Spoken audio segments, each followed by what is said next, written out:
නවසීලන්තයට රැකියාවක් සඳහා යනවා කියන එක තරම් ලේසි නැහැ. අධ්‍යාපනය සඳහා යනවා කියන එකට ලේසි නැහැ කියලා හුඟක් දෙනෙක් කියන කතාවක් තියෙනවා. මම හිතන්නේ මුලින්ම අපි කතා බහ කළොත් හොඳයි මේ අද දවසේදී මේ ආයතනය පිළිබඳව පුංචි හැඳින්වීමක් කරලා දෙන්නකෝ අපිට. ඔව් ස්තුතියි ජයනි.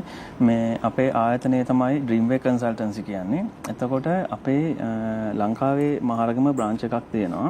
ඒ වගේම අපේ නිව්සීලන්ත වල ඕක්ලන්ඩ් වලත් අපේ බ්‍රාන්ච් එකක් තියෙනවා.